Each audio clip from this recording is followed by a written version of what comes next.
Good evening. I'd like to call to order this regular meeting of the Round Lake Area School District Board of Education on July 17th, 2023 at 7:09 p.m. in the Round Lake High School Media Center. If I can get started first with a roll call, please. Mrs. Klingler? Here. Miss Lee? Here. Mr. Francisco? Here. Mrs. Larson? Here. Mr. Jewett? Here. Mrs. McGinley? Here. Mr. DeVera? Here. And we have people in. And first up is Pledge of Allegiance.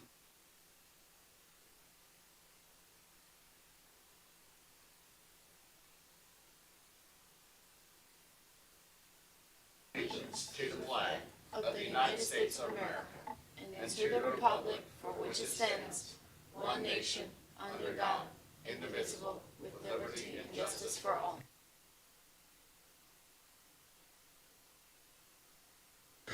All right, first up is our meeting agenda, which is in front of us. If I can get a motion to approve. So moved. Second. Motion by Mr. Jewett, seconded by Ms. Lee. Roll call, please. Mr. DeVera? Yes. Mrs. McGinley? Yes. Mr. Jewett? Yes. Mrs. Larson? Yes. Mr. Francisco? Yes. Miss Lee? Mrs. Klingler? Yes. We have an approved agenda, and first up on communications to the board is our 2022-2023 wrap-up and next steps.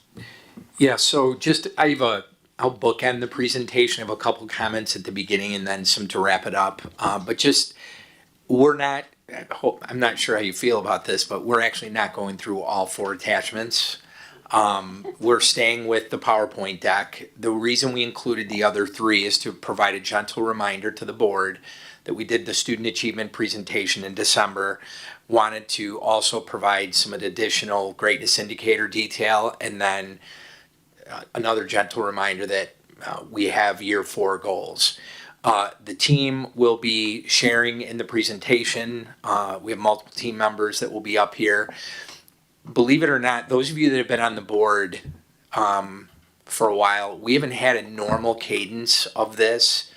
The last time we did a normal, which I'll explain what that is, was 18-19. 19-20, if you remember, in the spring. Well, actually, we did a fall presentation of 2019. Normally, we do the student achievement presentation in the fall, like October, November, because we have to wait for the report card to be done. We have to get all of our IAR results done. We usually want to wait till our fall map testing window is done. Even this year, we have individual student IAR reports, but we don't have the data by school. The other layer the state added was the school designations. Last year, they were late with those because the year prior, there wasn't enough assessment data. So normally what will happen on a regular basis is we will do a presentation in May, June, July, somewhere in there, like this, and we anticipate then coming back in October every year, October, November, with student data, so that you can see graduation rate, freshmen on track, AP enrollment, IAR growth results, some MAP scores, etc. So it's been a little bit disjointed, but that's not necessarily because of us. It's just we have to wait till the report card data is in before we can have anything meaningful, as opposed to having several small presentations with some data here, some data there. We want one full large-scale presentation. So tonight you're going to be hearing from multiple members of the team. Kurt will take sections A and B, themes rather, and instructional technology. Dr. Apgar will cover themes C and E. Heather theme D, Pam theme F, and Dan will take information tech. The other thing is I've instructed the team they will not be reading and plowing through the slides. What I respectfully ask them to do is obviously you have the information in front of you. I've asked them all to highlight 3-ish per slide so that we had time for questions so that you could ask any and anything you wanted. So without further ado, I think Kurt, you're up first. And again, we're going to be on the PowerPoint deck.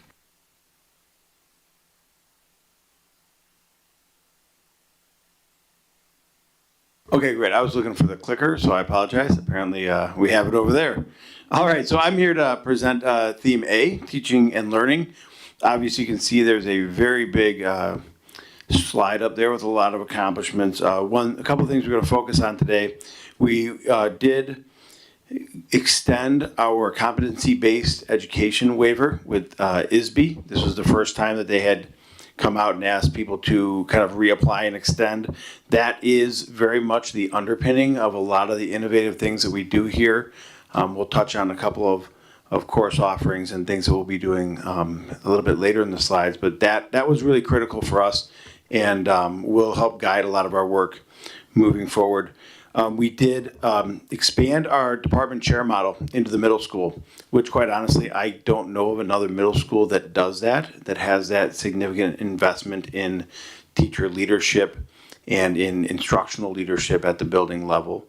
We are starting to see some of the results of that. That group has been really engaged, and they are going to be leading some significant amount of professional development. They did some last year, and they will be doing even more this year to help improve our teachers' efficacy in the classroom.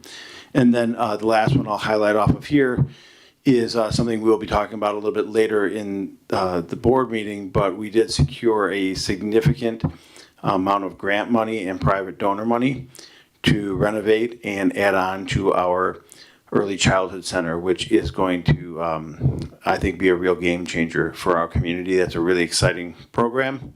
So those are the highlight things that we wanted to highlight from theme A. So moving on to theme B.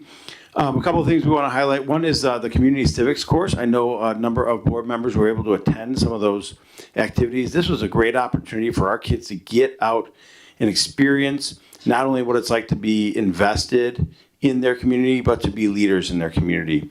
So this course is an example of one of our CBE, competency-based ed programs, where students get credit not just for being in the classroom, but for the work that they're doing out in the community. We had students that were involved with local government, with the Forest Preserve, and even in working with our some of our other philanthropic organizations in the area. We had an outstanding Women in STEM event. Ms. Crone shared that we filled the auditorium with young women between grades 6 and 12 looking to get into those fields that have not traditionally been geared towards females. So we are excited to see where those efforts go in getting more of our young ladies enrolled in STEM courses and interested in STEM pathways. And then the final thing working on here is Dr. Steffen worked really closely with a team of district administrators and building level administrators to build what will be the foundation for our multi-tiered systems of support model, focusing in on tier 1, what we're doing in the classroom to support students that have academic or social and emotional needs. This is also part of that partnership with Branching Minds that we will be launching this year. So very excited about getting that work started and getting that foundation going.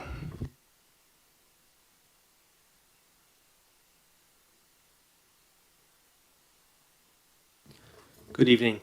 As we look at theme C in our initiatives related to social emotional development, it was important for us to bring in our students across the district to work with younger students. For example, we had athletes from football to track come in and provide literacy experiences for our students, and also to come in as a sort of feeder grow your own type experience so younger students could see themselves as athletes at the secondary level. So in addition, Ms. Crone and Ms. Cacciatore were instrumental in providing expanded summer experiences for our students in the form of art and science buses and the summer drama program. And finally, I had the privilege to work with our principals, assistant principals, and deans to ensure that we had consistent responses to behavior across the district. And we were able to look at what are our expectations, what is our common language, and then what is our response. So moving forward, our staff has a behavior guidebook that will guide our responses in future.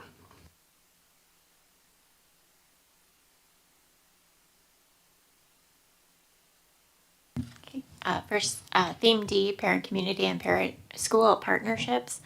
Just a few I'd like to highlight tonight include building some social media tools for our webmasters last year. Our digital media specialist gave them a monthly kind of checklist of things that they needed to be monitoring and updating and posting about on a regular basis. I think that went a long way in the engagement, especially the number of posts that we put out this last year, and built a stronger program for those webmasters. Second is we did an awful lot of work this last year in determining what our school configuration model would be at the elementary level starting in 24-25. Very positive experience with both of our utilizing the expertise and knowledge and information from our parents and from our staff throughout that entire process. Not having that engagement throughout the process, there's no way we would be where we are today, being ready to launch in just a year from now. And last on this slide, kind of a twofold. We did a needs assessment with our parents at the very end of the year, which we're utilizing the information from that survey to build stronger support systems for families heading into this year. And also the climate survey that we conducted with staff, which Dr. Mendoza will talk about in a later slide. So as we look at Theme E, equity, I'm very fortunate to work with Dr. Steffen, who leads our equity initiatives. And we're also fortunate to work with the Equity Literacy Institute and Paul Gorski, who has come in and done training with all of our district level, building level, and department chairs across the district so we can ensure equitable experiences for all of our students. In addition, you can see on your screen all of the webinars that we have done, particularly being empowered as leaders to speak up against bias, bullying, and discrimination, and also how can we work together to support our LGBTQIA plus community to make sure that they have the resources and supports that they need. And finally, it's important for us that our students are reflected in the materials that they read for class, whether that's cultural or it's gender identity. We've done an audit to look at our materials that students read to ensure we have a inclusive and welcoming environment. Theme F, Securing the Future. We had a very successful year partnering with Illinois State Board of Education and our visiting international teachers. 4 teachers that we had, 1 of them was here at the high school, 3 were at the elementary level. 1 of those teachers is returning back to Spain, to homeland, but the 3 will return here, and we're looking forward to welcoming 8 additional this year for the 24-25, 23-24 school year. In addition to successes, Murphy Parking Lot Concrete is absolutely moving in the right direction, so we are very excited about that as a celebration, the bricks and mortar, the outside curb appeal. And lastly, Raptor Alert district-wide safety and security for all of our students and staff.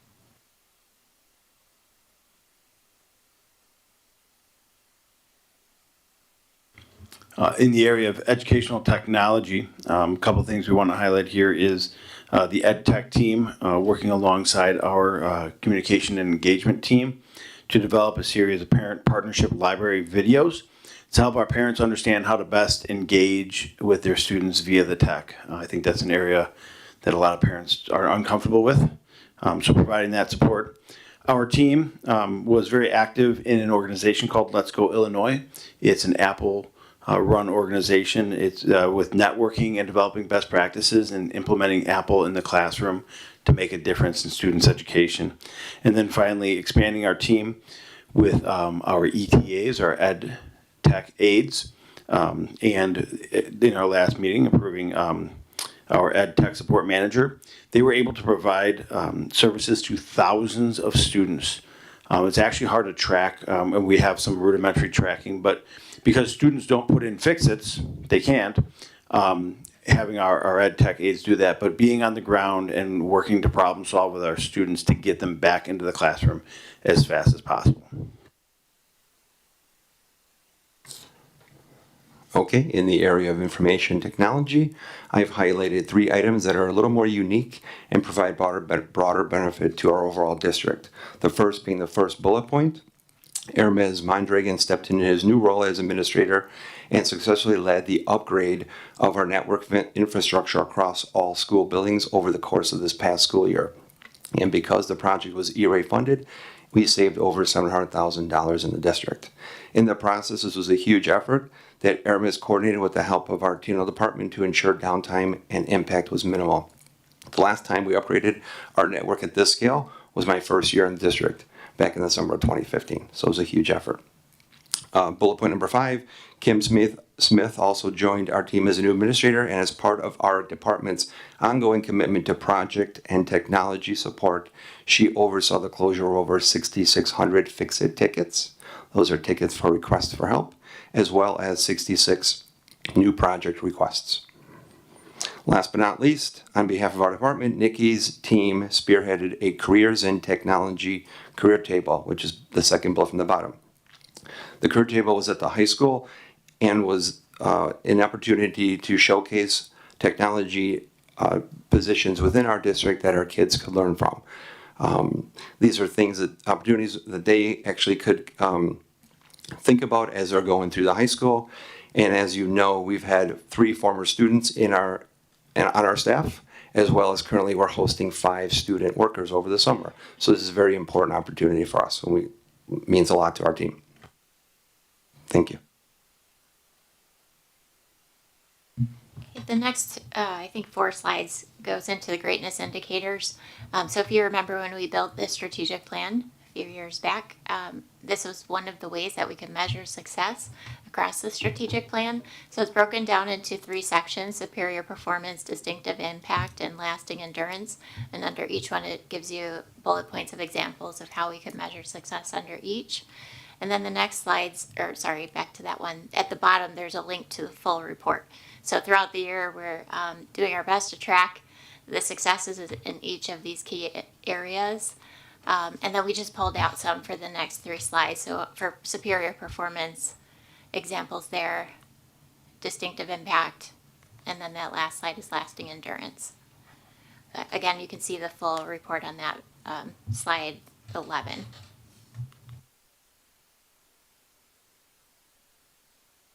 Okay, so I'm able now to talk about what are we doing this year, what is upcoming in the area of teaching and learning. We're very excited to be launching 2 new CBE courses, sports statistics and sports medicine, both of which will put our students in hands-on situations doing real life learning.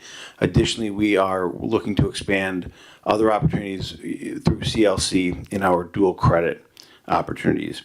One thing we will be working on as we get into the fall here is transitioning from MAP to a program called iReady. This was something that actually goes back before the pandemic. MAP is kind of fallen behind. It's clunky. Their data reporting is not very clear. When we got in with MAP, long time ago, they were really one of the only players in the game. I was lucky to lead a team of building administrators, district administrators, and then also work with union leadership to vet out some different products and look at some options. And we will be coming back in the fall with a proposal to move to iReady. We believe iReady offers not just data reporting at the district and building level, but really accessible reports for teachers to be able to understand where their students are and how to react. And then in addition, it comes with a wealth of resources to help our students move through learning opportunities that are really tailored to where they are. So we will be, like I said, we'll be bringing that forward and looking to make this year a transition year to that new program. And then the last thing is working on the transition opportunities for partner schools. We've worked really hard on the 8 to 9 and the 5 to 6 transitions over the last few years. We'll be looking at both short term as we make this monumental change, where a lot of our students are going to be shifting, but also then what are those long-term systems to help our students transition in that 2nd to 3rd transition too. Then we can move on to theme B. Just piggybacking on something we talked about in what we did this year, moving our MTSS process forward, refining and deepening what we've done K-8, but then also working to develop some things that are more robust in the high school, using that Branching Minds partnership to help drive meaningful interventions for our students. Expanding the level of support for our growing newcomer program. They will have an identified social worker for students in the newcomer program, a bilingual social worker. Additionally, they will have one point of contact through the community engagement department. Right now, Mr. Otero would fill that role, where he would be the primary form of contact for newcomer families to get information. He will be reaching out to them just to make sure that they're settling in on all those things. So supporting that population with much more robust support. And then finally, continuing to implement inclusive practices. That is a benchmark of our special ed department, wanting to make sure that our special ed students are engaging with all of their peers in meaningful ways, and making sure that we're not creating barriers. So those are the primary theme Bs.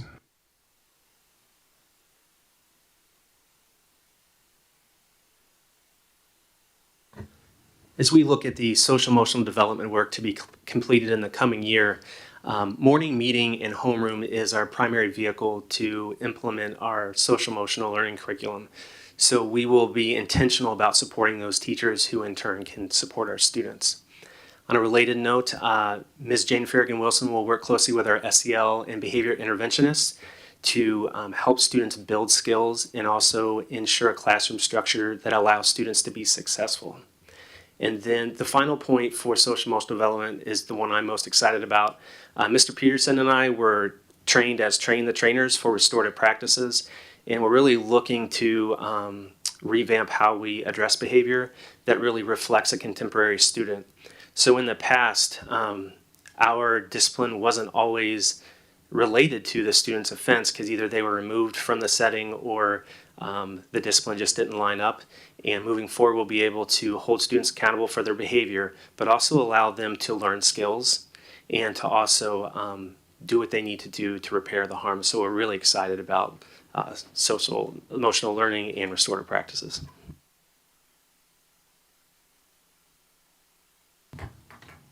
Okay. Some of the initiatives listed here for parent, community, and school partnerships directly align to those year 4 goals that you see attached to the presentation in the packet. But this year we'll be focusing on revamping our website. At a recent meeting, thanks to the board for approving that agreement with Final Site, we'll have a new template that we'll be working on this fall to launch in January. We will be continuing our work with the transition to the partner school model that we referenced in the 22-23 work. I'd say maybe our work this year is even a little bit heavier in this area than it was last year, because we know what direction we're going in now, and there's a lot more detail that will be paid to that area. I think sharing out further, maybe further than we have in the past, the work of our strategic plan, and with the addition of our new communications coordinator, I think we're going to have a lot of opportunity this year to actually show more of what's been going on and what will be going on in our district related to all the initiatives that you're hearing about tonight. And then again, that last bullet point where it talks about the development and to initiate a new strategic plan, which Dr. Mendoza will cover shortly. Ms. Bennett, implementation would be in 24, though, correct? July 1 of 24, right? Technically, we're in the last fiscal year, 23-24. June of 24 is the last day of the FY 23-24 year, so the new plan would be effective July 1 of 24, I think is the intent, right? Oh, I'm sorry. There is a typo on the last. Yes, Yeah, I just I'm wanted sorry. to make July sure. 1st, We're not 24. skipping a year. Yeah. So, yeah. So it'd be July 1st of 24. So obviously the plan will have to be developed in advance of that. So when we start day 1, the plan will be done for the first year.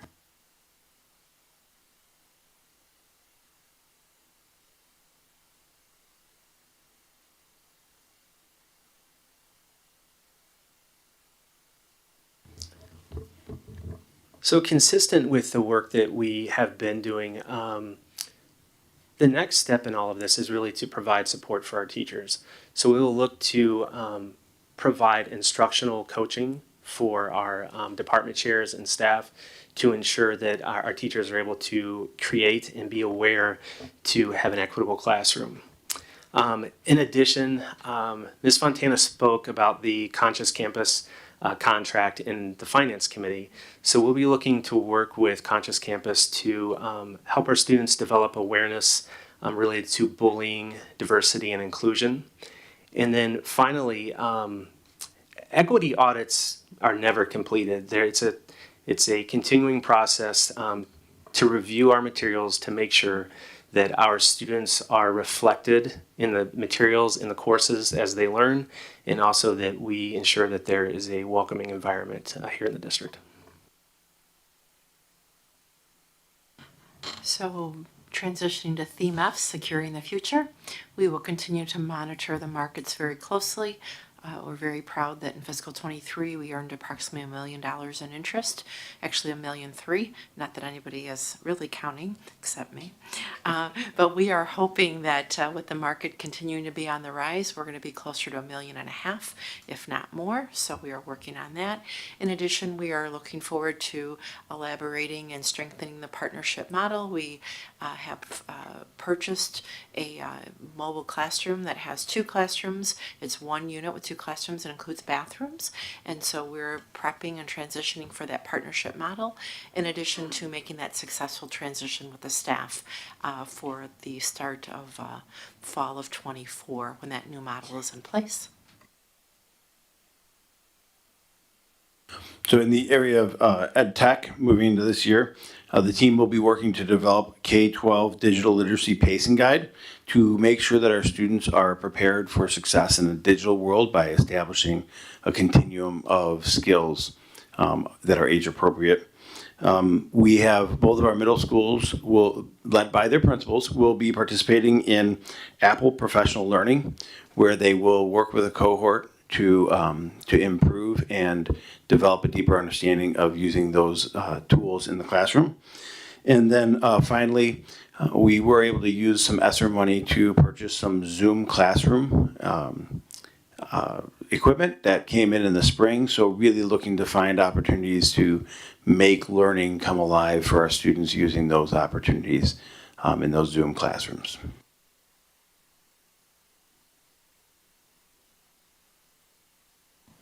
In the informational technology area, I would like to highlight a few unique opportunities for this upcoming school year. The first is the first item on the list, which is in partnership with Dr. Gibbons and Mrs. Belsiotis. Nikki's team is leading the migration from our legacy Skyward system to the new HR and business platform called Cumulative. This has been in the planning for a few years and is currently scheduled for spring 2024 go live date. More to come.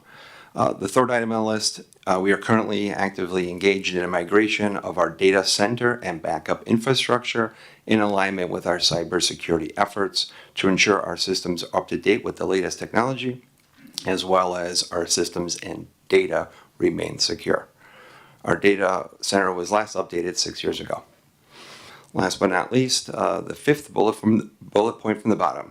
This year, we continue looking for ways to streamline and automate our existing change request process, as well as adopt aspects of project management across the district to ensure improved collaboration, communication, as well as ensure the work we do is completed on schedule, on budget, and with quality. I witnessed the benefits of project management firsthand, and this is an exciting opportunity for our district. Thank you. Then I'm not going to read these. You've heard some or all of these already during the presentation, but I just wanted to call these out, that these are what I would consider like boulders. These are big rocks that we're going to tackle. The strategic plan, that's just more of an effort of time and commitment, and I think there are a finite number of groups that facilitate strategic planning. I certainly could do it for the district. I don't think that's a good idea because then I have to bounce between facilitator and participant. I am going to bring another option into the fold that I'm fairly excited about, but I will be bringing that back. Ultimately, it's the board's decision on what process you'd like to use. And the one thing I want to call out, and this isn't good or bad, it's just different, is I think our current plan has really served us well, especially through the last 4 years. It's really everything we talk about most days is how to make progress on these things.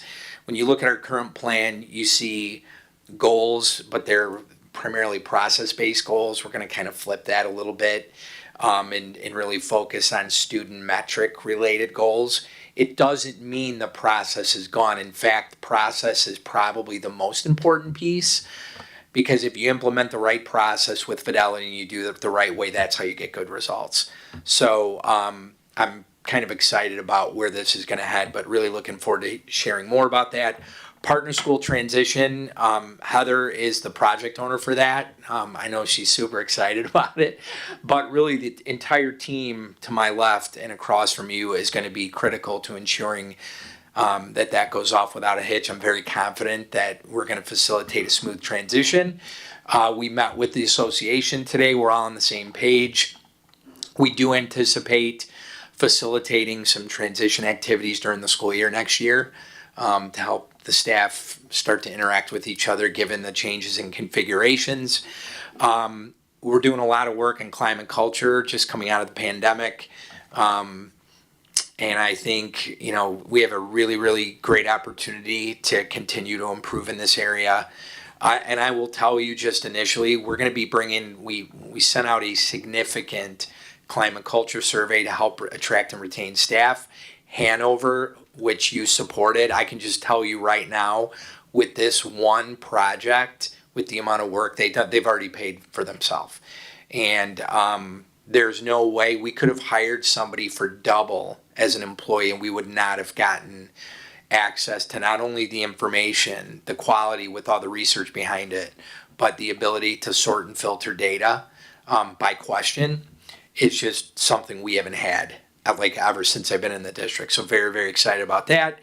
You already know, we don't talk a lot about it in detail, but we have facility and space needs. That's going to be something we're continuing to talk to you about. And obviously super grateful that we were able to secure the Capital Development Board grant. That is a big, big project. So I think we have a lot going this year. I think the team is up to the challenge. I certainly am. And just very excited about this upcoming school year. So I'm going to turn it over to the board now. And if the team would be available at the mic to answer questions, Dan, you can stay there. Kurt and Eric, if you want to come up, I'm going to pass it off to the board. Oh, okay, well, I'll start. I do have a few questions. This one's for Kurt. You mentioned about partnering with like CLC to offer programs with certification for our students. Do you know, like you have a dual credit, I know I've asked this before, so I know CLC offers a pharmacy tech program that I think is a good opportunity for our students, for those students who maybe don't go on to college or maybe don't have post-high school plans. It could possibly lead a path for them. Is that something we've looked into?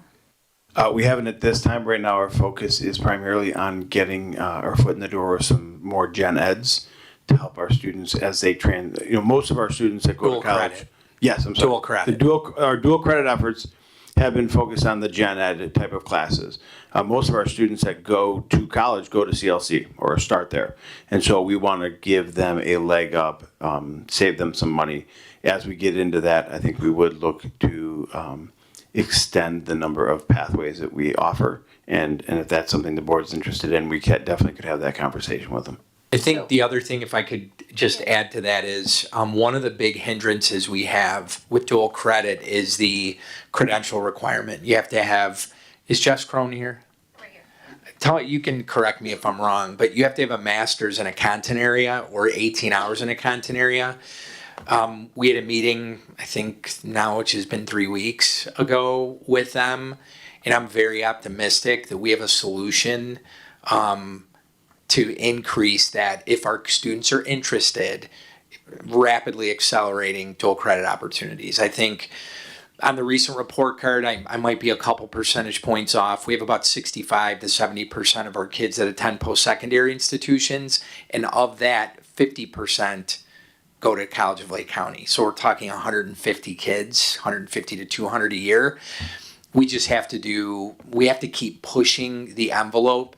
And I just want to say, College of Lake County is a good partner, but the readiness for it is, like, we're not waiting on us. I mean, we're ready, and I think Jess is going to be like ridiculously helpful because of everything she's done in terms of reviewing what the requirements are and guidelines. The other thing is what's coming, and we're going to be bringing this back to you, are the new expectations from the state with college and career pathways. And I think once we establish the framework for that, I think we'll be able to expand not only the dual credit, but the credential programs. I just want to clarify or ask. So in doing the dual credit with that, in trying to expand that program for our students, would that just be have some college credits, or could they graduate with their high school diploma and their associates? I think that's our long-term goal. I think we have to get a little more foundation before we're ready to move in that direction. But we've been clear with College Lake County, we would like to get to the point where our students are able to graduate with an associate's. Because I know there's other schools that do that. Are there schools in that, at least in our conference, that we know that those students would attend CLC that are doing the dual credit program with CLC now? Well, there are schools doing dual credit. There are none that I'm aware of that are doing an associate's degree with College of Lake County. Okay. College of Lake County did just hire an individual from Woodstock schools. Woodstock has really expanded that like dual graduation opportunity. So we're very optimistic that she's going to be a good partner for us in establishing something like that over the next couple of years. They expressed extreme positivity and optimism that, because I'm not going to stop bothering them now. I mean, we've opened the door, they've expressed commitment, but they have a process they have to follow with their department chairs and division heads and those types of things. But I think, one of the issues we have is, we have many teachers that have master's degrees or master's plus 30 or even, higher. And now the expectation is they go back and take 6 more classes. Our kids don't have that much time. So I think we've figured out a way. I can't see any legal reason why we couldn't do it. And I think it'll be good for our kids in the right courses. And to support what Ms. McGinn, we've done a really good job, though, of preparing our students for the college and college readiness exam given by the College of Lake County. I don't know if you remember that slide. I think it might be in the deck. Over 90% of our kids pass that exam for ELA, which means they can take college credit at College of Lake County. We saw a significant increase in math as well.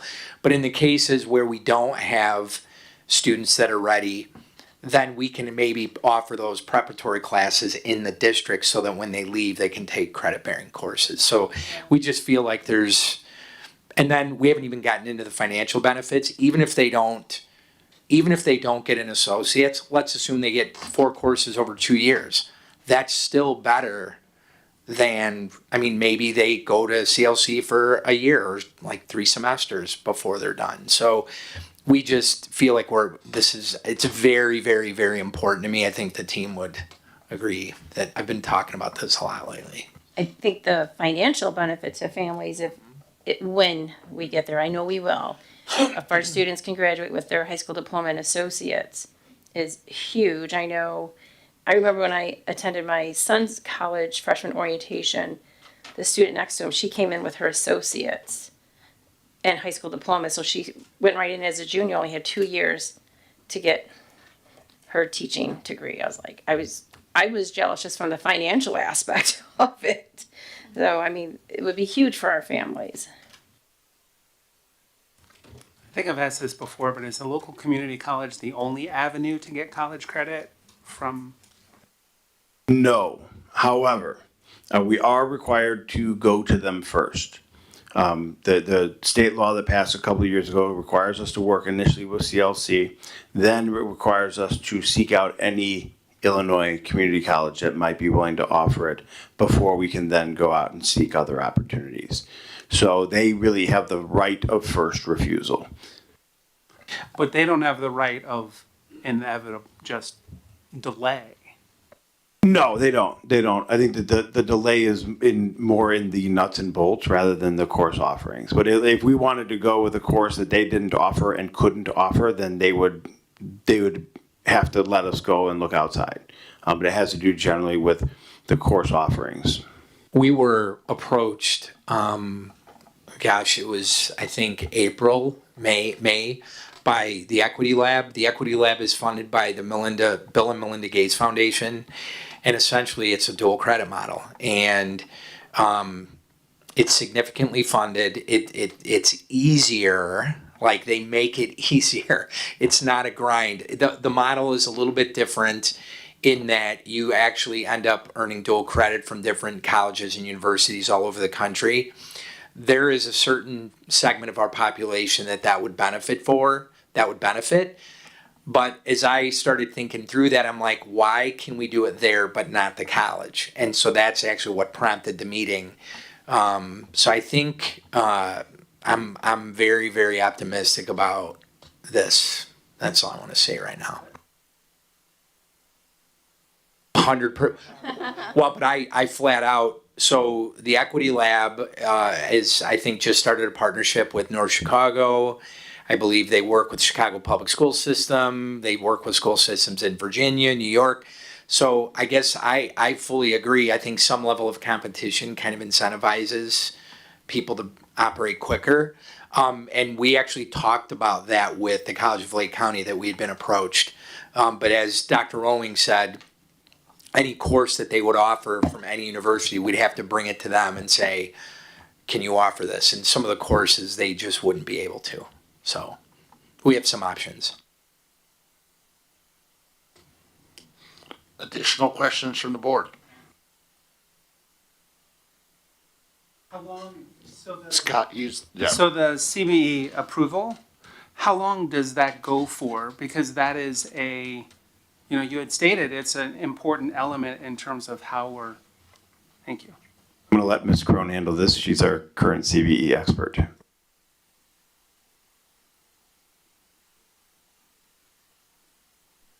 So how long, so we got approved from the ISB to use it, right? Yes, that's For correct. how long? Until the 24-25 school year, and then there will be another renewal process. So only 2 years, or is that 1 year? This year counted, so it's 3 school years. 22, 23, 23, 24, 24, 25. Okay, I lost a year in there somewhere, okay. Is your sense that we're, is your sense that this is what the direction that it's actually going?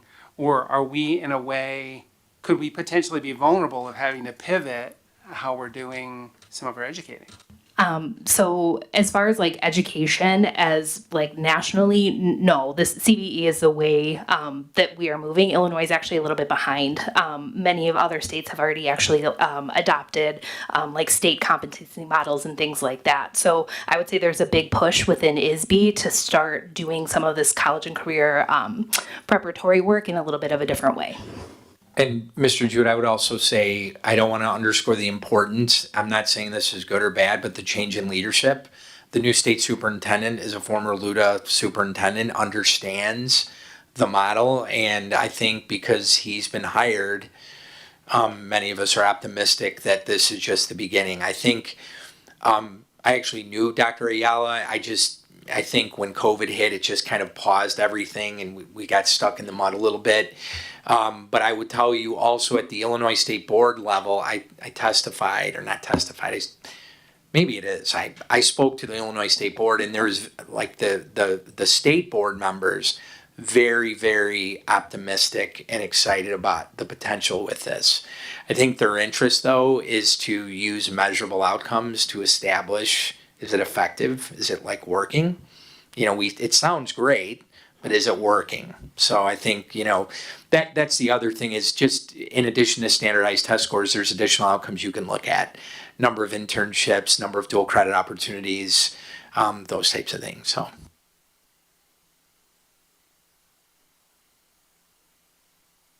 Oh, wait, I'm going to expand on Mr. Jewett's question on CBE. The partnering with NIU for the math badging, does that leave for opportunities in other content area? It absolutely could. Right now, it's a pilot within NIU and the math department, but it's definitely something that I think we could look at potentially expanding. But it's really at its beginning levels within that department. So this would be the first year? Or this Correct. okay. Yeah. Thank you.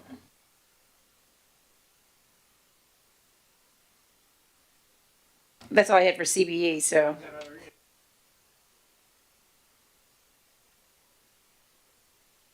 Another question? The Early Childhood Center, I forgot, how many students does that impact, that expansion? It's going to nearly double. I think I can't remember the number right off the top of my head. Between 80 and 100 It will. additional spots. And some of those will be in an all-day model. So we will be working with 2 classrooms of students in an all-day model.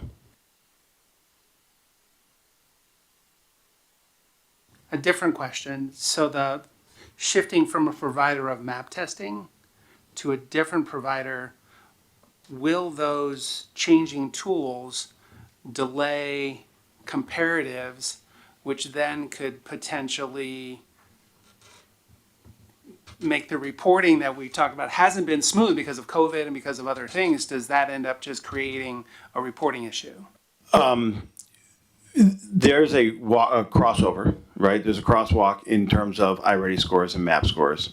Additionally, we have one of the greatest statistical minds I've ever worked with in Eileen Erisman that works in our department that will help us make that crossover. There will be a year where we are kind of comparing, apples to other kinds of apples. But there are a lot of the terminology remains. When you look at the map functionality, one of the things that we struggle with the teachers is them getting to that data without having to go through a building administrator or someone like that. iReady just came across as so much more user friendly for that teacher in the classroom, which is why we're very interested in it. And I will bring back in the fall a presentation that explains how iReady looks, how it works, and some of the opportunities we would have with it. And the other benefit of iReady is once, a student takes the assessment, it says, do this. This is based on this. These are the supports that the student needs. MAP is not even close to that. And to be frank, I think one of the things that is a constant balance is we need our teachers focused on implementation, like curriculum development versus implementation.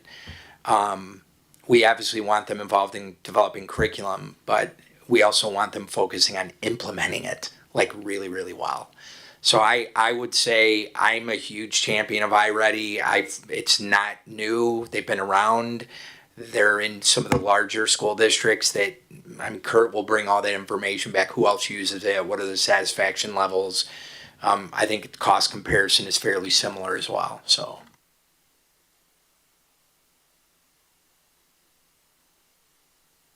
I'm going to go back again to Dr. Jewett. Sorry, Mr. Jewett. And he's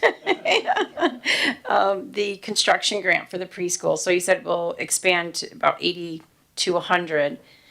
Will that still leave students that we can't bring into the program? Or how close are we getting to meeting those needs? We are getting closer where we don't have the capacity to be able to serve all of our students. I went to a kindergarten readiness meeting earlier this spring, and they talked about the gap, especially in Lake County, of the gap between the seats for pre-K and what we could be doing. And quite honestly, we could not build a building big enough in our current footprint to be able to handle that. What it does do, though, is it will reduce the number of students on that waiting list significantly. Okay. We'll get some numbers for you though. Eric, can you, I know you have access to some of that local information, but it is significant. And I know it's kind of on the agenda later as well as we talk about the expansion of the EEC, but it would be good to see those numbers of the increase of the population we can serve, but where still that gap is for us, and are there ways we can still help that population?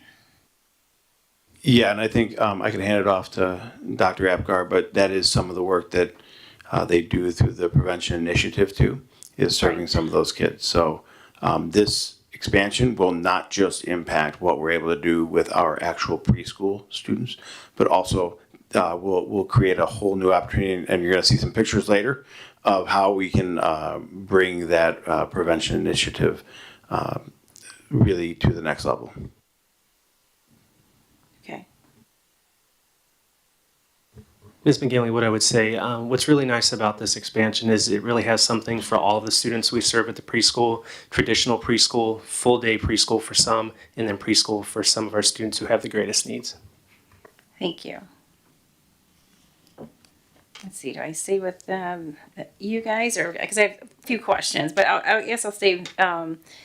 The STEM program, that event that we had here at the high school, was that the first year that we did this?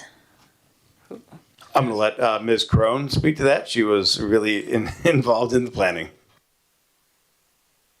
Sorry, if I would have known. So this is the first year that it ran as large as what it did. We were able to bus students from McGee and Round Lake Middle, all of the girls that were interested, over to the theater, and we had former graduates as well as some of our just contacts within the engineering world run small groups with them to talk about like what does it look like and how do you get to those kinds of careers. And then we were able to take them back to the Project Lead the Way space, and they had lunch and then did little mock interviews with some of the people. Yeah, that's kind of why I asked, because I was fortunate my daughter actually presented because she is a woman. Hard to say, yeah, she's a woman in STEM. So, you know, hearing not only from students and the community having this event, and then hearing from my daughter who was a presenter. I couldn't remember if we did this before, and I was hoping that we would do it again because I could see the spark that it brought into some of our students. Yeah, so we actually had it before COVID, and then once COVID happened, we weren't able to gather large groups, obviously, and our plan is to have it every other year so that we hit every student if they're an 8th grader or a freshman, because all of our freshman girls also attended the program. So the plan for sustainability is every other year. Because, you know, again, it helps them understand pathways that maybe they wouldn't be exposed to and learn opportunities in STEM. And that exposure, I think, is vital for them. Absolutely. Okay, so we will do it again this year.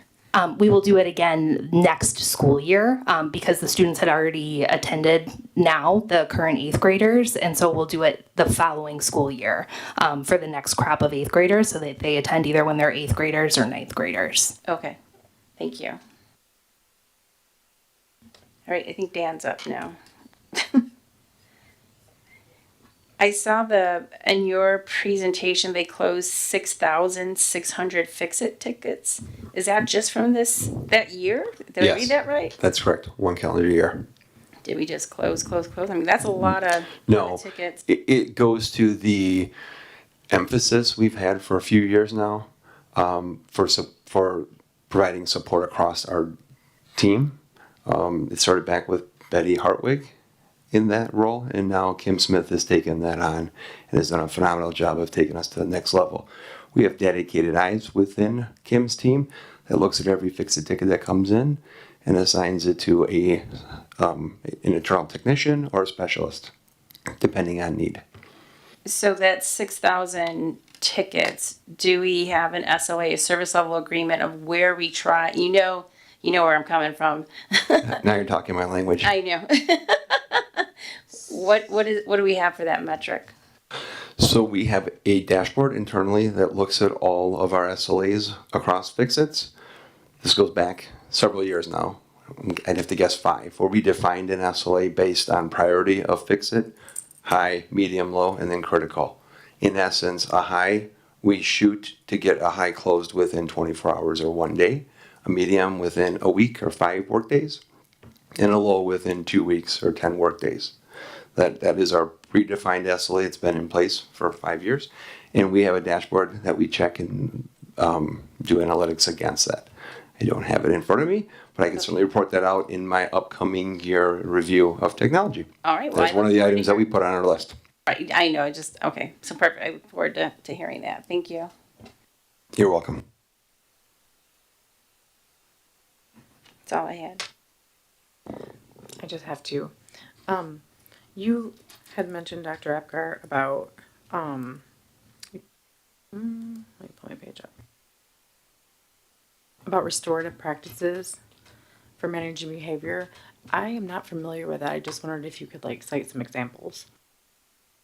Sure. So if kind of a basic example is like if two students, let's say one student bullies another, and it hits that student, then if both students are willing, you bring those students together, and the student who hit the other student would apologize, take responsibilities for his behavior. The student who was hit would share how that made them feel, and then we would ask the student who hit the other student, what do you need to do to make this right? So in doing that, the students learn skills rather than assigning them, a detention or what have you, and they don't have to, really account for their behavior at all. Thank you. You're welcome.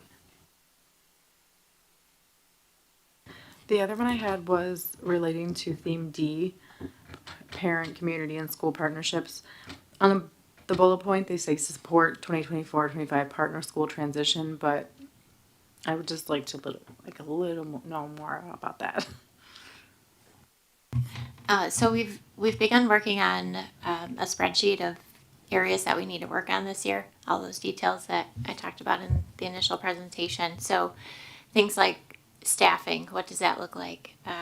All the way to transportation, and whether we have assigned seats on the bus. So there's a lot of things that are within the planning for this year that we'll be working through as a team again. So pulling back together the full team that was working on determining what route we were taking or what we were proposing last year, and working through all those details. So we'll be able to come back to you here in the next, probably that first community engagement committee meeting of the year when we have a finalized list of what really needs to take place this year. But it's started, but I'm sure there are things that are even still missing from that list, but we're still working through that process. Perfect. Thank you. That's all I have. And Ms. Bennett, regular, frequent, ongoing communication with families during the next whatever. So. Staff, families, the whole gamut, and along the way.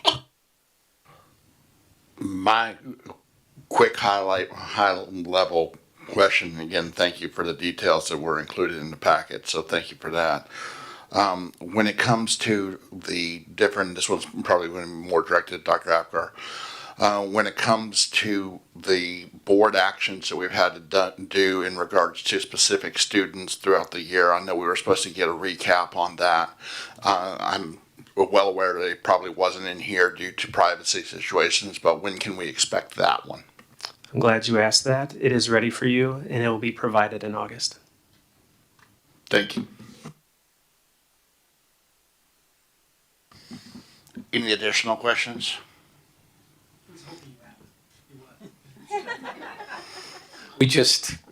Dr. Apgar and I just reviewed that last week. I've seen it. It's actually done.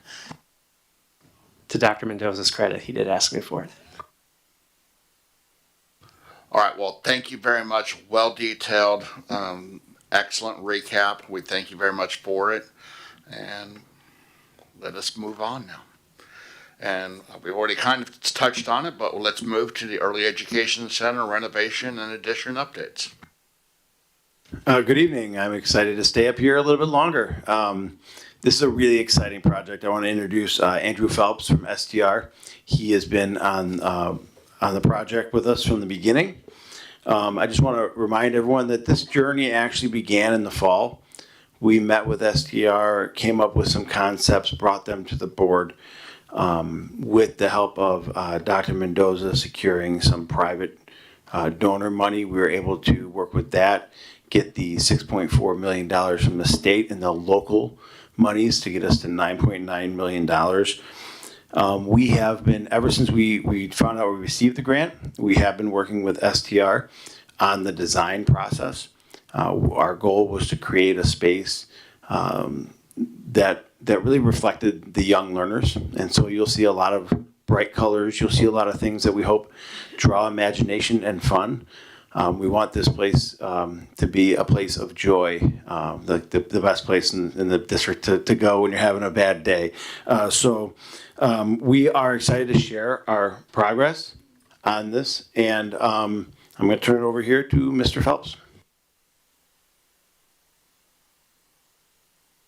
Forgot, I gotta hold down the button. Good evening. Thank you, Dr. Figueroa and Mendoza and President Francisco and the rest of the board. Here to talk about our plans for the expansion and renovation to the EEC. All right, so real quick, the presentation we're going to go through our plans for the interior and for the renovation portion, and then also the addition. We'll talk a little bit about what we are doing on the outside with the site, with parking and landscape, and then look at what the building's going to look like as you approach it. And then we'll get a brief look at where we're at with the estimate right now. Like Kurt had said, we had approved the plan back pretty much when we submitted for the grant, and then went through some further development with the team throughout the last couple months. So we're gonna, I got a laser pointer. It doesn't work on the screen. All right. So down on the bottom of the screen is the first portion of renovation that is the south. That is the main entrance to this building right now. That'll be renovated for the EEC. In the middle of the building, we'll be renovating that for staff space for the EEC. And then the top bar, where the district offices are now, will be renovated on the left side for 6 additional preschool classrooms, and on the right side for the PI program. And that includes the addition. The addition is part of the PI program work. In the main office, if you look to the right, is an existing plan to where you just walk right into the school and there's nothing to stop you from running right into the school. So we'll start with a secure vestibule where you'll get buzzed in the exterior doors to enter the vestibule, and then staff will be able to see you through the windows, and another check to make sure that the person is appropriate to come in. And then they get buzzed into the reception office where they'll, state their business. If they have business to do within the school, then they can be buzzed into the corridor and have access to the remainder of the office area. If they're done with the receptionist, then they can just walk out and be on their day. And then one last security bit, the double doors at the top of the screen right now, those will also be on a card access, so only staff will be able to leave the office, or accompanied by staff, leave the office and enter the students.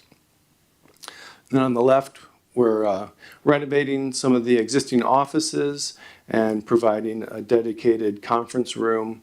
Right now the principal's office is the conference room, and the other office I think has like 4 or 5 people in it.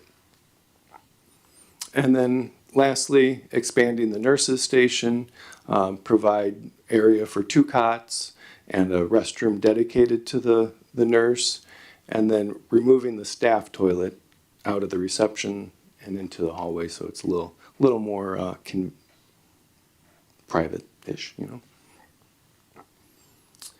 In the center, what we're calling the service hub is being renovated on the lower right for community staff offices.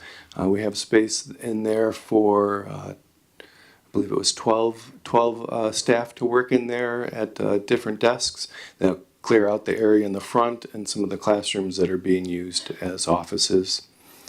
Across the hall is the new sensory room for students with those needs to have the space where they can get out of the fray and get back into a learning mood. Right above that is a family resource center that'll be both a library for the preschool students as well as an area where parents can come in and receive additional support. And then lastly, back on the other side of the hall is some more offices and then also testing rooms to correspond with students with needs and such. And then up for the PI program edition, we're starting out with they have their own separate entrance to the building, again with key card and buzzer access to get into the lobby. Some new restrooms right off the lobby, and then a large multi-purpose space children's museum for the different activities that the PI program has, both with the children and then also bringing in parents for training. To the left, we get into the original building and a bit of more renovation, providing 2 private offices for the staff and a conference room. Lots of storage. They have lots of things that they pass out to parents, and so storage is a big item that they need. And then they also have offices for their staff, a group office. Talk quickly about some of the finishes that we're proposing. There are 3 multi-purpose rooms, 1 existing and 1 that is being renovated from the district office area, and then the new space. We looked and toured the Round Lake Park District's Children's Museum, and everybody loved the floor and the inlay of a track that was in there. And so we're borrowing their design and putting it in your school as well. Each of the classrooms will receive new flooring, both the renovated in the north and the existing new flooring, and new ceilings, new lights, new paint. On the flooring, we have different colors, accents for each room, and then that color will also be carried out into the hallway around their doors to provide a bit, wayfinding for the students. When they know that they're in the blue classroom, they see the blue door, and that's theirs. And then also in the common areas and the staff offices, we're using an LVT. All of these are no wax products, so they greatly reduce the amount of maintenance that needs to be done on these on a yearly basis and still maintain their look.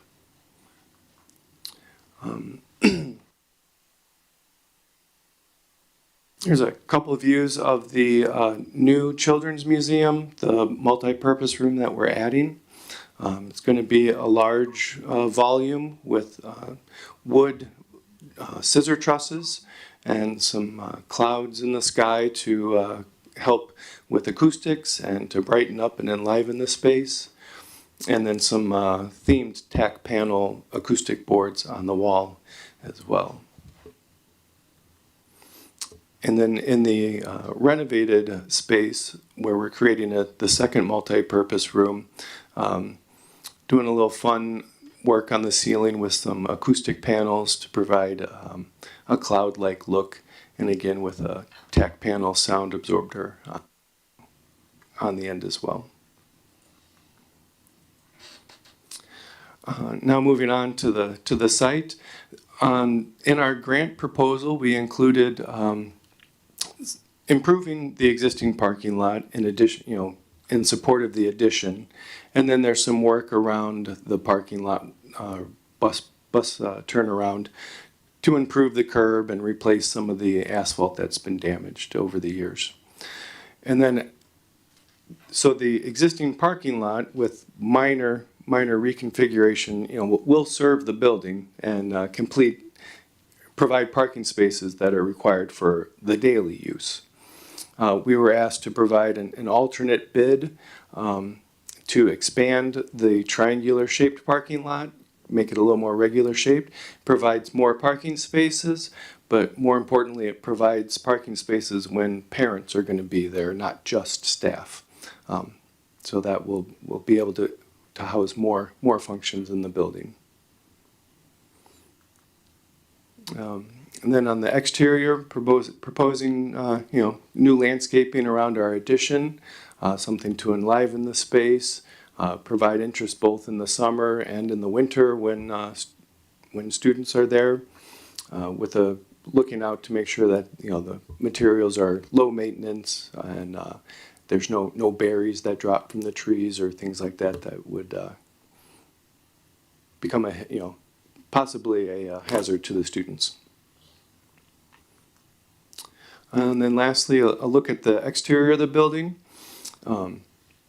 This is a new function within an existing building, so we wanted to kind of tie the two together with similar materials, but let everyone know that something new is happening here by changing the treatment of the roof a little bit. So we have large windows in the pediment to allow lots of natural light into the great room, and then a kind of a glass almost bridge between that and the original building. And with that, I'll turn it over to Kurt for a brief look at the estimate so far. So throughout the process, the team consistently asked, is this within budget? I know that's obviously very important. We are currently at the point where we have a 75% estimate. That means that we've done essentially 75% of the choices. STR was able to put together an estimate in the price, as you can see, and I can't see the number from here because it's really small. But we are currently estimated to be under budget. I want to be clear though that is not. So the current estimate is $7.4 million out of our budget of 9.9. Just to be clear though, that is an estimate that has not been bid to contractors, and there may be some other factors. So I want to say that is a conservative estimate, but currently we are trending well within our budget.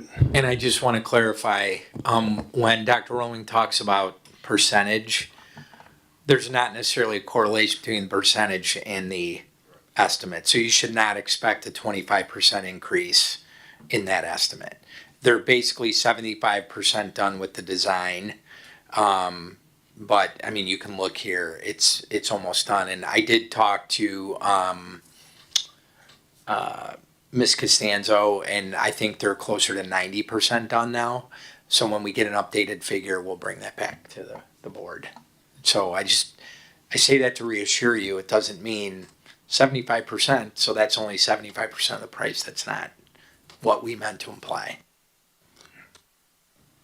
So I've got a question. So the grant award is the 9.9. Was the grant only for physical structure, or is the grant also for program staff and such? I want to be clear. The grant from the state is 6.4. The 9.9 represents the combination of the grant from the state, the private donor, and the commitment from the board.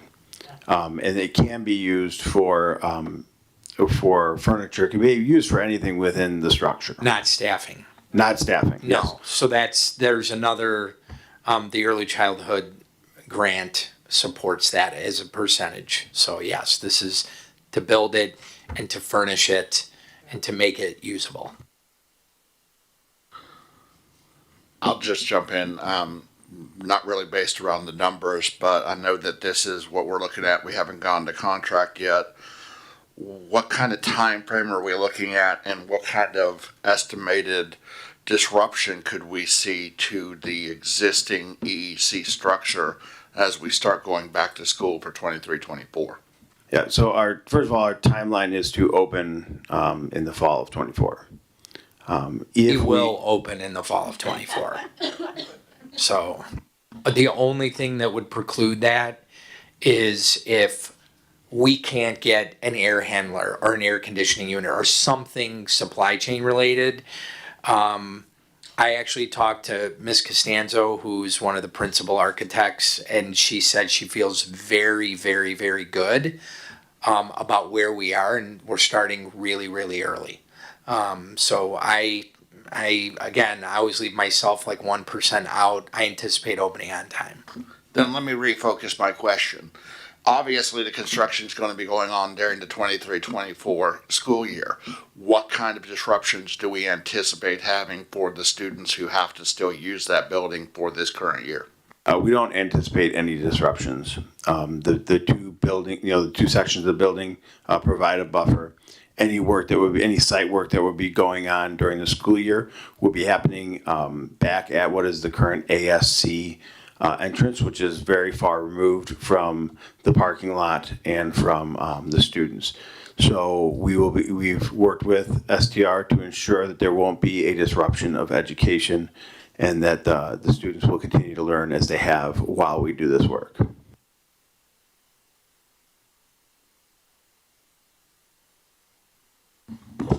I just have a super quick question. Okay.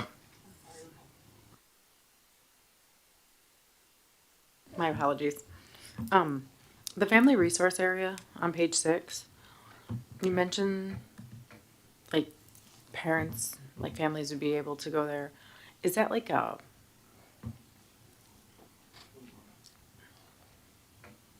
page 6? Yeah. Is that like an area that they just can go in and utilize, or is it like, how does that work? Yeah, it's not open to the public as if a parent could just walk in at any time, but it is an area for parents. Dr. Apgar is going to come up and give us a little more information on that.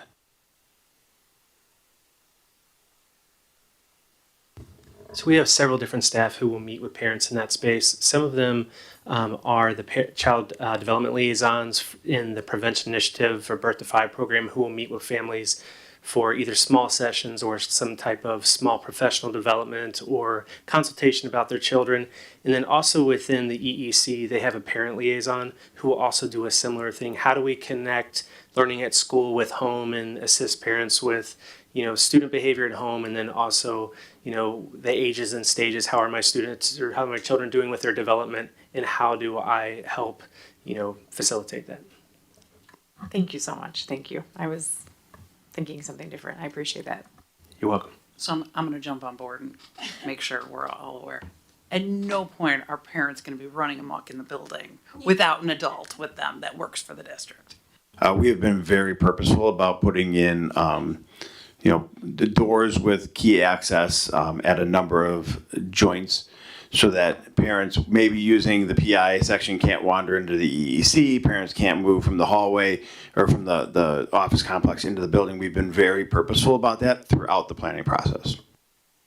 I really appreciate that. Thank you. They look really good.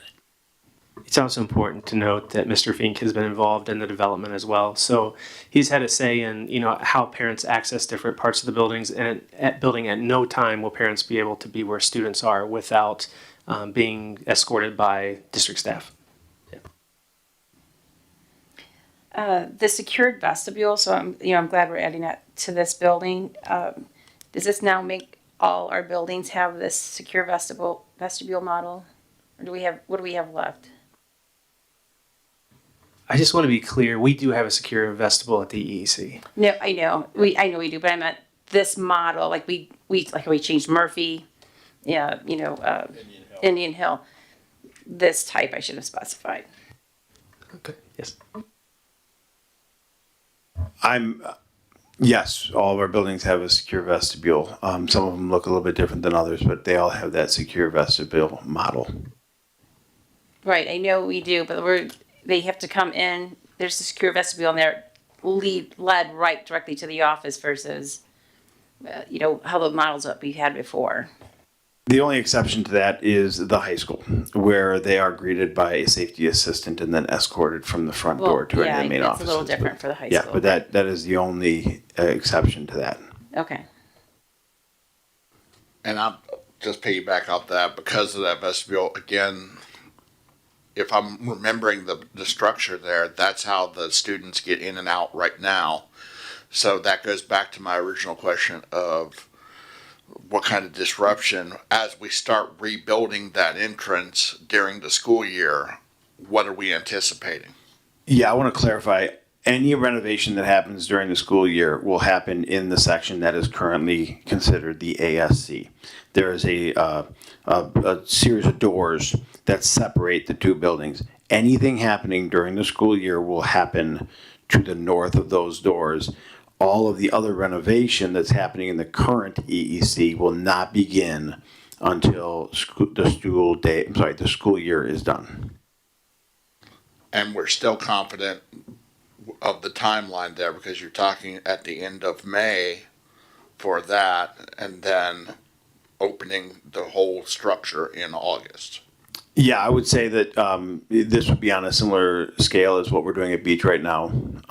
What we did at in this building last year, where we're taking down huge sections of the building and availability. So yes, we are confident. We've been through it a number of times. Thank you. Just a couple. Just a couple questions about the exterior of the building. You know, when we put additions to our buildings that are existing, trying to make sure that new addition matches or blends in as well as we can to that existing structure. So I'm looking, you know, in your plan here, it looks like we're making sure all the materials match. Yeah, if you can go to that slide, I'd appreciate it. Yeah, there we go. It looks like we're trying to make sure the trim matches, the brick matches. So again, like you said, we know something new is here, but it's not so new it sticks out like a sore thumb either. And then how many skylights are we putting? Is that 2 or 3? There are 6, I believe, 2 on each, or three on each side of the gable roof. Okay. 3 on each side, okay. And then is that all windows? Those are all clear pane in the front there? And is that a door? Because it kind of looks like a door at the end where there's no bushes. Yes, there's a series of, there's 3 windows. If you're looking on the view to the left, that's towards the front of the building. There's 3 windows there, and then that 4th one is a door, required egress from a space that large. Okay. And of course, we'll have a key card on there. Okay. We don't have that one set up for a key card right now. It would just be, you know, locked from the exterior with panic hardware on the inside. The entrance is just to the right of it. We wouldn't want that to be a regular entrance for staff. Okay. Which is why we wouldn't have access. All right, that was going to be my next Yeah, that would not question. be the door that they would use to get in. Yeah, that would be the next question. Thank you.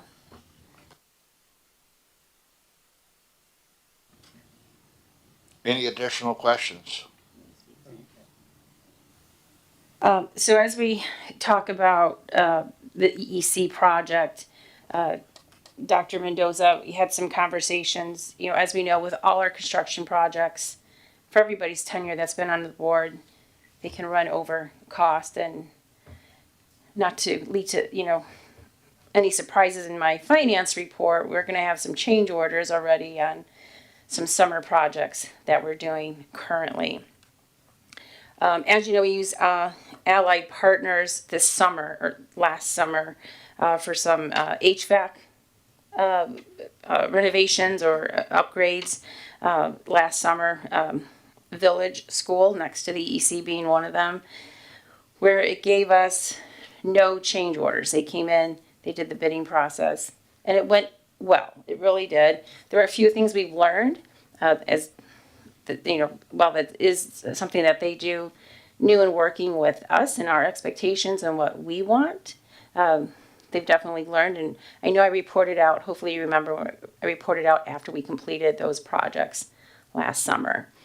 Allied offers what is called a hybrid model. So when we do this type of scope of work with the addition and having the architect, we either hire a general contractor or a contract manager, a CM, to manage this project working with our architect, STR.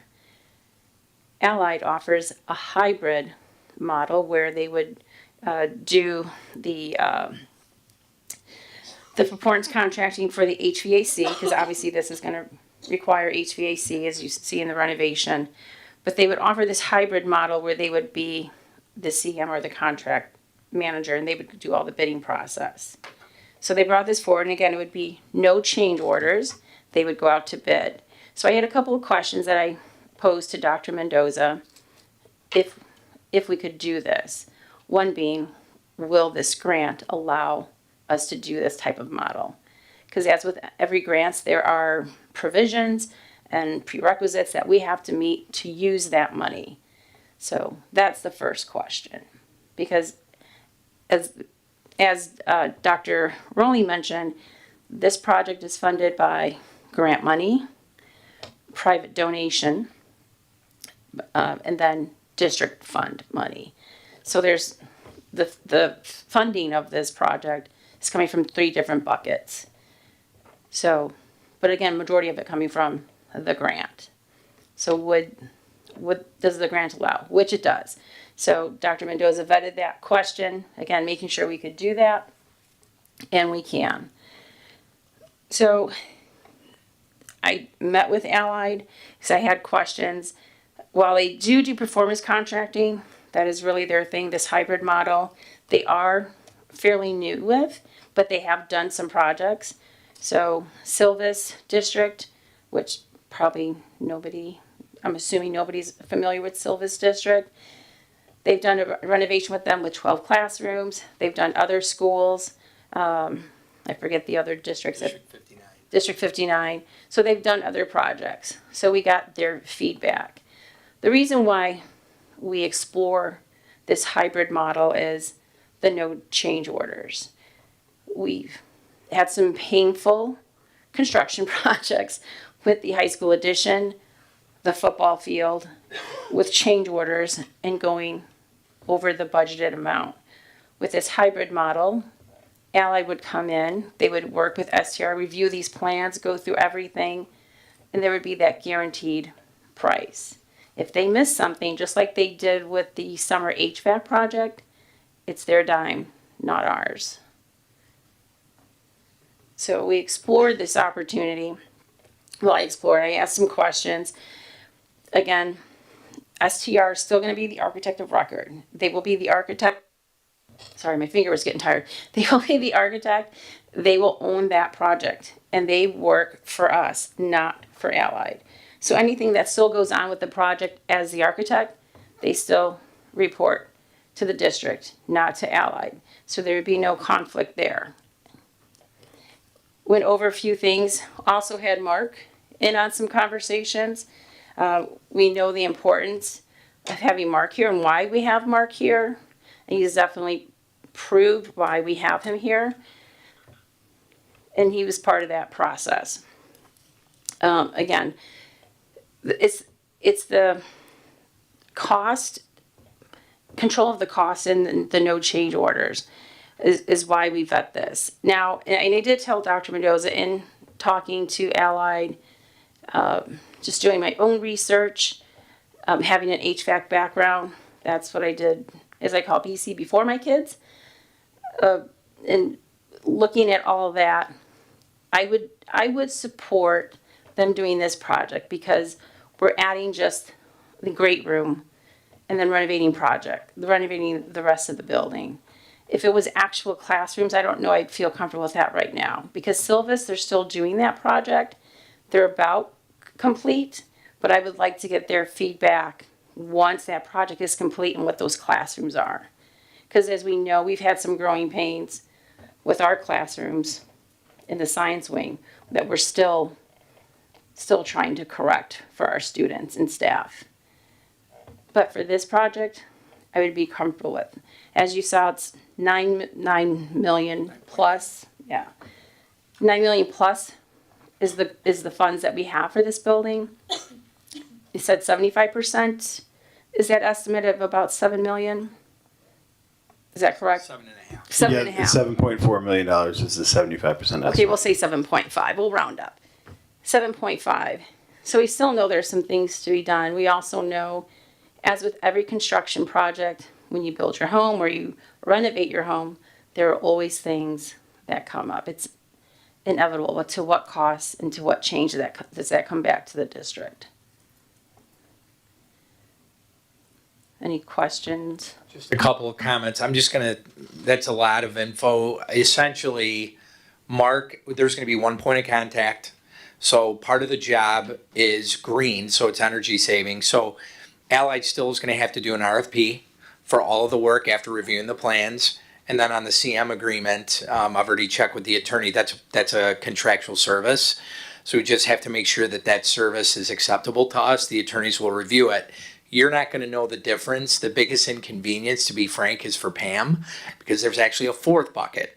So in addition to the Capital Development Board grant, the philanthropic contribution, and our district money, we're putting a new roof on from the DCOE grant. So we get to redo the roof, so the fourth. So I say this with endearment, that's like Pam's headache. Mark has one point of contact, even though your Allied's really performing two functions. But boots on the ground, it's one company doing all the work, one point of contact. And cost certainty, no, they're taking the benefits of the performance contract with no change orders, and they're applying it to the whole job. So I've reviewed this with two separate attorneys. We're obviously, you know me, we're going to be legally compliant. We're going to dot all our I's, cross all our T's. And confident the work will get done. And just to expand on a little bit, what Dr. Mendoza said as well is, as I said, they did this project for us, performance contract, last year with the HVAC. And like I said, we had some learning opportunities with them. So we made sure they do now have a new software program so that Mark can use and actually monitor the projects. This is a much bigger project than doing some HVAC work on Village and some of our other schools. And so that was a little bit of a hindrance for us. So they have a new software for that.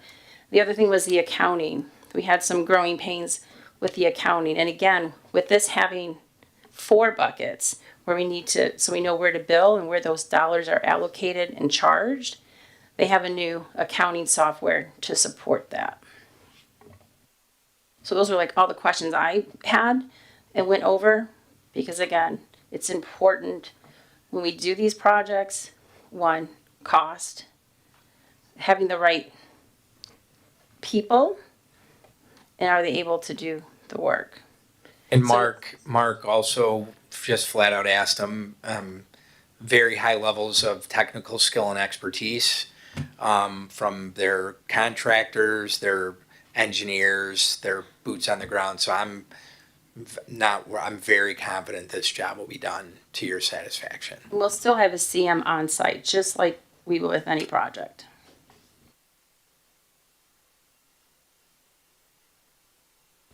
So I'm not sure how to ask the question, and actually it's for Mark. Yeah, and so it's more about, I'm tracking with exactly where you are, and I really appreciate the pricing certainty. I got two kind of general, almost like philosophical questions, because sometimes a project costs what it costs, because stuff happens, like the rain at the football field caused an explosion. That's what it cost, right? And so if we didn't have the ability to change orders, someone's going to have to pay. And a company, if their backup is against the wall, they're going to cut costs to go ahead and salvage as much of their own business as possible, right? So, two questions. Like I said, I'm not exactly sure how to ask that. Is a hybrid, is that wise? Because if there are some unforeseen costs, could this potentially put the organization in a pinch, put them in a pinch to where it is their dime, but we end up paying for it in the end? We just don't see it because it's behind spackle and paint? Or is there enough meat on the bone probably that it's fine? where that's probably not going to happen. If I understand your question correctly, you're taking a look at the difference between using a general contractor and going through the process that we currently go through or have been moving toward with the EEC renovation project, and that is a competitive government bid. If you use a competitive government bid, we typically would use an architect to design, and we would go out to bid and recruit general contractors. So if I understand what you're asking, the way I look at it is there are general contractors through competitive bidding, and there is a construction management process. We'll move into the hybrid after that, but the construction management process, the way I looked at it when Dr. Mendoza and I spoke was you have to look at it as what side of the table is the construction manager on, correct? Is simply my analogy. If you are a general contractor, which I have been in the state of Wisconsin, if you found areas of cost savings, those savings go to the general contractor. If you are a construction manager, you are directly hired by the district. They are an employee of the district through a contractual agreement. And it is my verbiage is, it's an open book look at what they are saving and or spending. So in this situation, if I'm explaining it correctly based on our conversations, is the construction manager is on our side of the table. Any cost savings, any renovations that or changes that they can make, energy savings, equipment related, building materials related, those savings are declared back to us and given back to the district. So that we could have choice on what we would want to do. So, so for example, there's a reason why, I'm guessing they've already talked. I wouldn't know because nothing has been formalized yet, but part of the process includes the CM, the company, taking a very, very close look at the architectural designs. And I actually posed the question to Jennifer. STR's been great. So what would happen if they reviewed your design and said, if you do this, it could be anything, a mechanical system, you could actually save the district $225,000. Would you say no?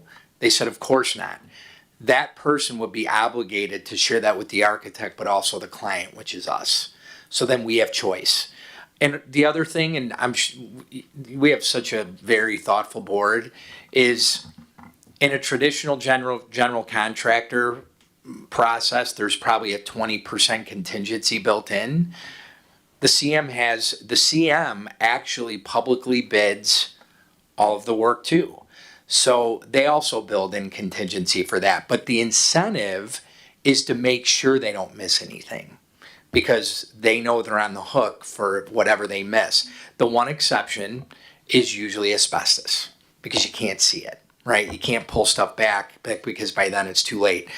In terms of the board, this is a very similar arrangement that we had when we did the football field and the classroom addition. The exception is there's no cost overruns. The price is the price. And so for me, knowing we have these philanthropic contributions and our district money and trying to be responsible to the taxpayer, cost certainty is very important. And we just haven't had, again, I'm not blaming anybody who could have predicted all that rain we had on the football field, but there's an incentive to get it right and to make sure that their architects or engineers are looking at the plans. And we have a launch meeting next week just to talk about how this is supposed to work. And I always remind everybody that we're the client.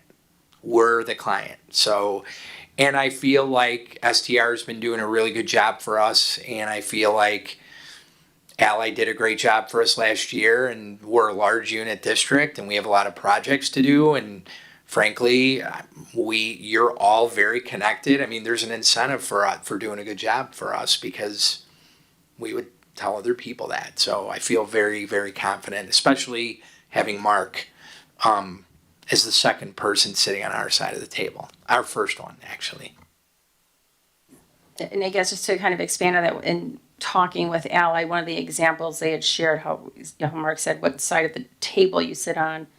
One of the projects that they did, this is an example of how windows were installed, what the architect drew and what they said how we could do it. It would save the district $200,000, but they let the district decide what was originally drawn, or here's an option that would save you $200,000. Obviously, the district, because there was no difference, it was just how it was installed, inside or outside the building, it saved them $200,000.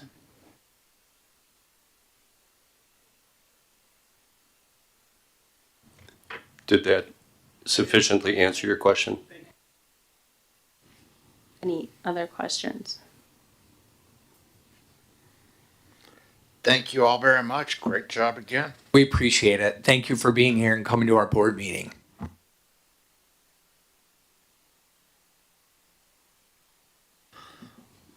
All right, next up is the high school spring athletics update. Mr. Karolzak thought I'd never get here. Oh, no, not at all. Thank you for having me here, everybody. Happy to talk to you about how our spring sports season went. We'll start off with just some exciting things that are going on, kind of increasing our curb appeal on the athletics side of the property.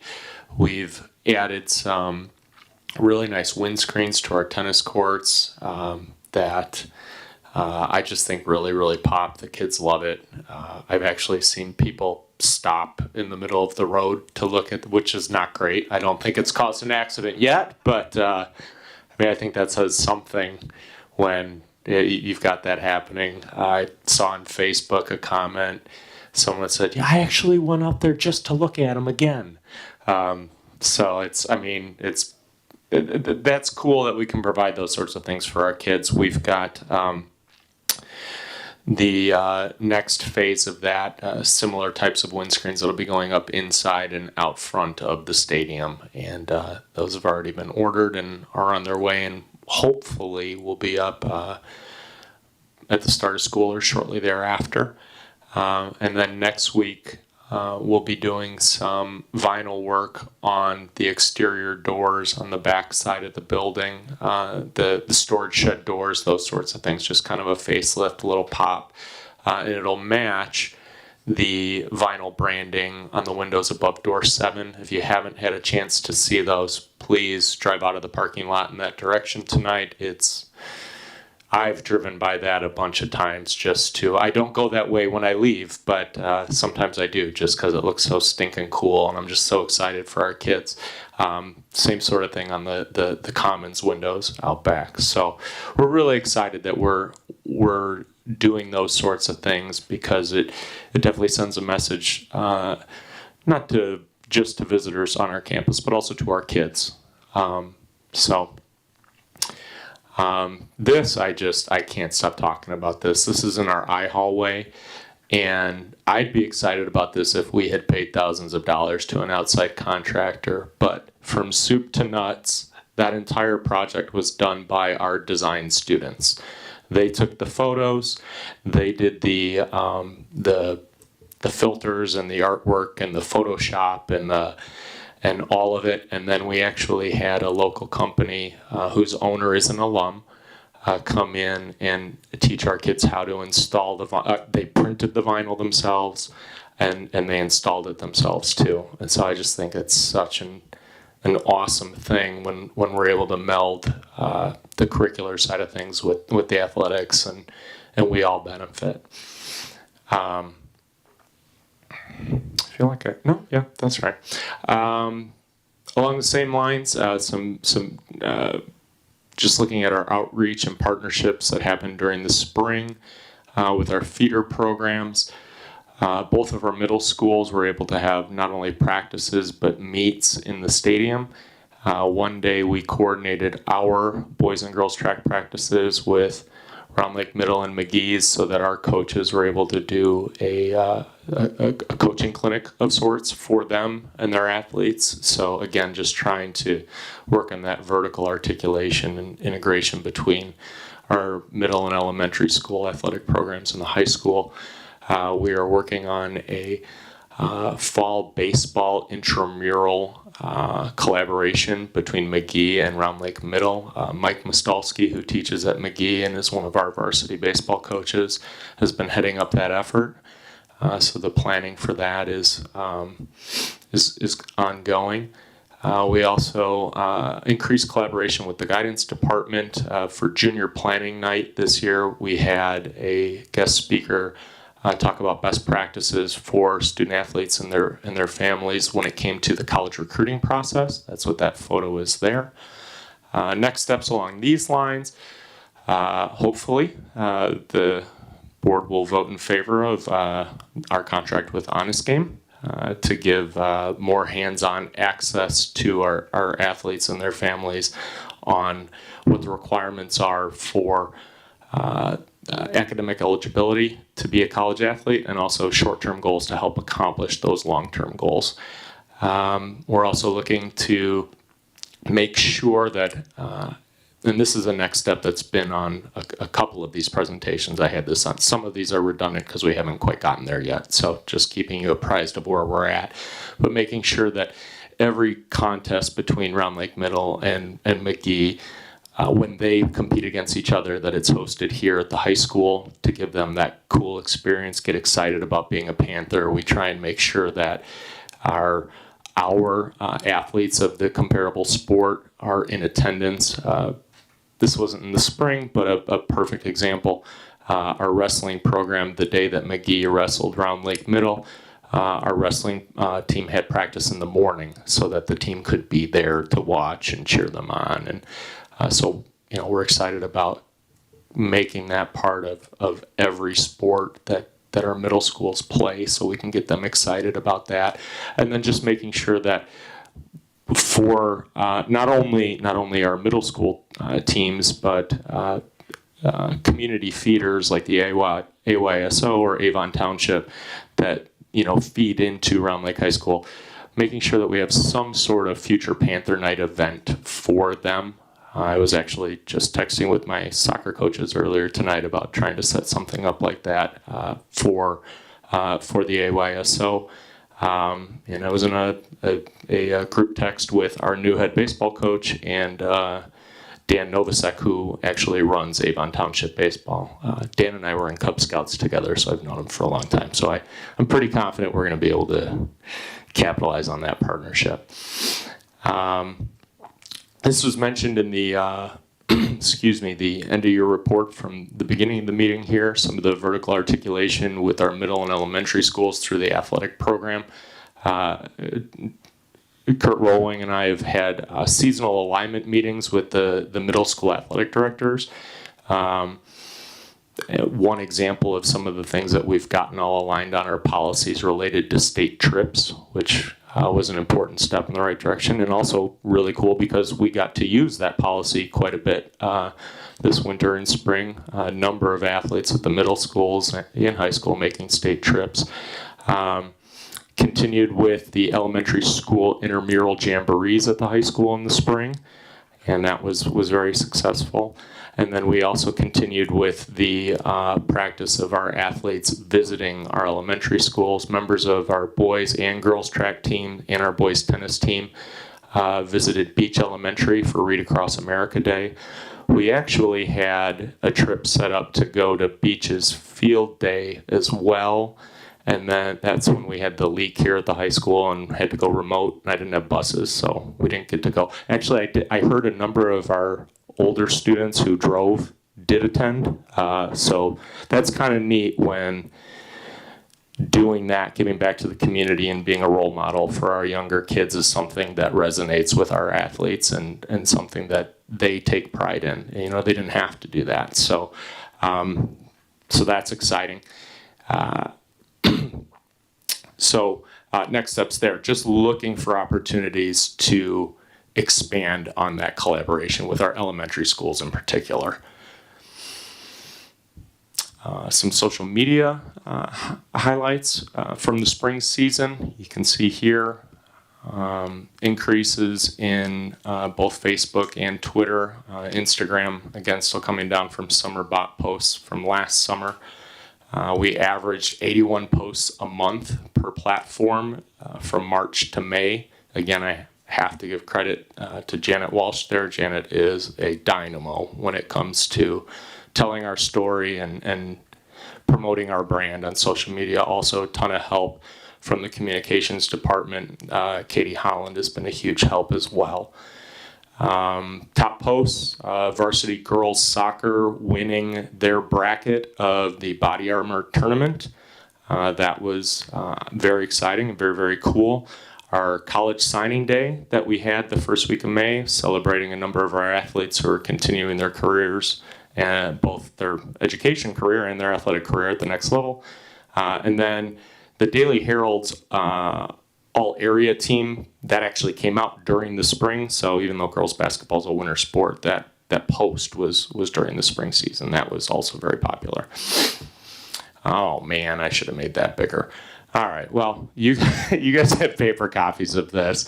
Long story short, pretty much all of our sports held steady. Some there's a slight increase, some there's a slight decrease, but it was nominal. We actually had this year compared to last an additional 30 athletes playing spring sports. The overwhelming majority of them as members of our newly started boys volleyball team. So I am happy to report that. Sorry, my finger was getting tired. There was some concern that starting a new sport, boys volleyball, might draw down numbers in some of our other boys spring sports. I'm happy to report that that did not happen. You can see there's a 3 athlete difference in track, and baseball, actually, their numbers increased. So that was a good thing, and actually, in looking at it, a large number of the young men who went out for boys volleyball had not previously been spring sport athletes. So we're actually increasing our kids' participation in the spring. So, just one quick question then. Assuming that that wasn't bleed, then what was the 5 athlete loss on tennis for boys? I would have to double check if any of them were.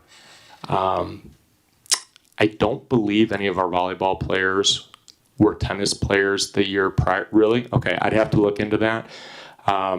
In talking with Coach Davis, he was pretty senior heavy last year, so that's some of it. Yeah,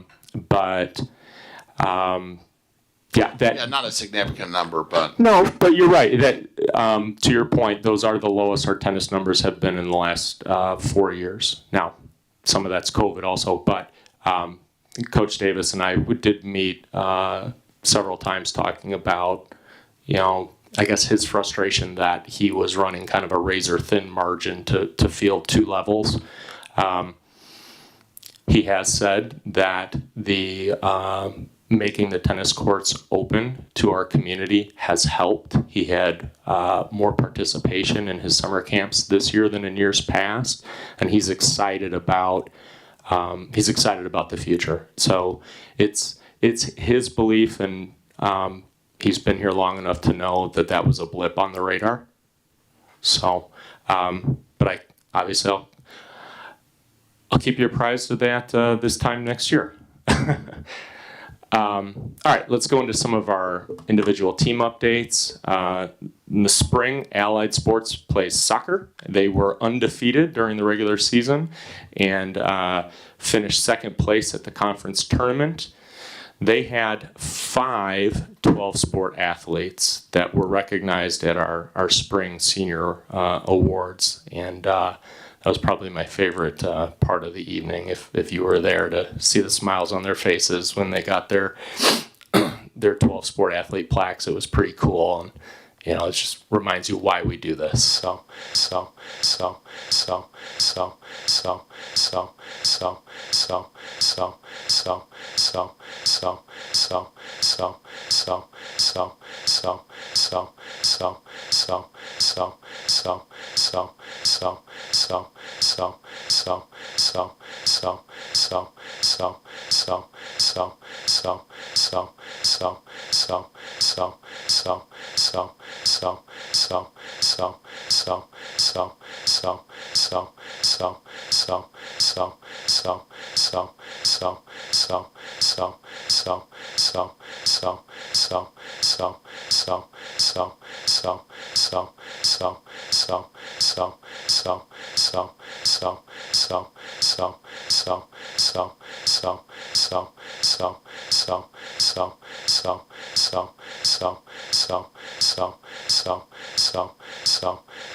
so